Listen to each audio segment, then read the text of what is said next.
This is lecture 4 for week 9 of CS 1030. In this segment, we're going to continue looking at converting between forms of a circuit. So if you remember, in the previous lecture segment, we looked at converting from a Boolean expression to a symbolic circuit diagram. And in this one, we're going to look at the reverse. We're going to convert from a circuit to a Boolean expression. And it's kind of a similar sort of a process. You'll see that it's not, if you can do the other thing, this is not really that hard. And we're going to do this by tracing the circuit and looking at how the wires connect and using that to build up the symbols in the Boolean expression. And we're going to have to be careful to put in parentheses where necessary to ensure that the operations execute in the right order. So let's take a look. So here we have a circuit. It's done in in Logisim. And you can see that there are 3 inputs, A, B, and C. They're all set to 1, but that's totally irrelevant here. And we have 5 gates, and then there's an output. So there's a couple different ways you can do this. And so we'll basically look at one main way, and then at the end, I'll quickly show a different way. So we're going to start with the output. So X, we're going to call the output X, and that X didn't appear anywhere in the Logisim version of the circuit, but that doesn't matter. So we're going to call the output X, and the question is, what is the Boolean expression that builds up X using A, B, and C? So what we're going to do is start at the inputs. So here we can see that the input A is we've computed the complement or the NOT of input A. So we know that we're going to have to take A and apply the NOT operation to it. Okay, so that much is easy. Now, what are we doing with the NOT of A? Well, it's the input to an OR gate. So we're going to need an OR gate. We're going to need an OR in our Boolean expression. And what is NOT of A being ORed with? Well, it's being ORed with B.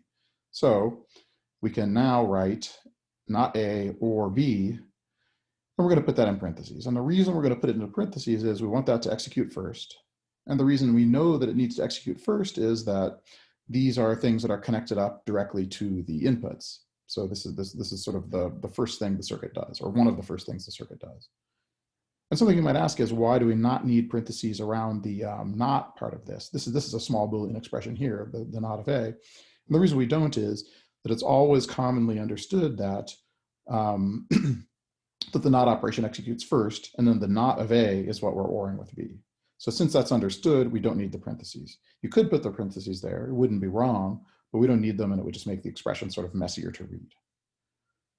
Okay, so now we've computed the Boolean expression for this part of the circuit here, and so what do we do next? Well, we see where that goes. So the result of that expression is going to be the input to another OR gate. Okay, so there's going to be another OR gate, and so we've represented that by taking the result of this expression and applying the OR operator to it. And then the question is, what is the other input? Or what else is being used by the OR gate? And we can basically just do the same thing. We can say, well, it's going to be the not of something. So we whatever was in these parentheses, we apply the not operator to it. And then what's this gate? Well, this is an XOR gate. And so and it's XORing B and C. And so we can just directly grab those from inputs. And so we can see now that, that this Boolean expression is the one that corresponds to the circuit up at the top. And you can sort of backtrack to find these things. You can sort of do these things forward and backward. And so now let's look at a little bit different way to do this, sort of completely working backwards. So here we're going to say, what's X? Well, so X is the output. It's going to be the OR of 2 things. So this is an OR gate. And so we know that X is going to be the OR of 2 things. So we can sort of create a kind of a template Boolean expression.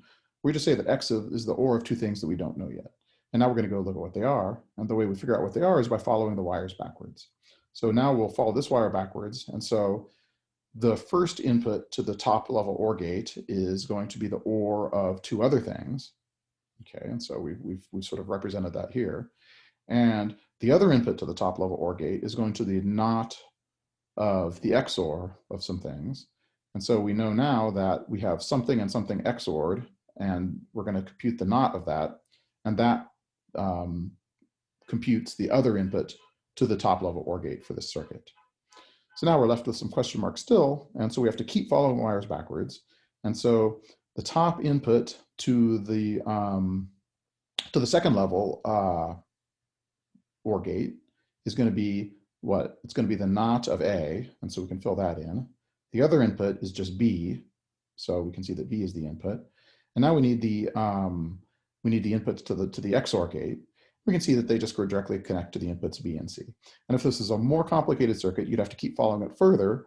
But this sort of basic process of following wires and writing down the operations that correspond to the gates that you find along those wires, and then parenthesizing sufficiently that the whole execution of the thing happens in the right order and it's unambiguous.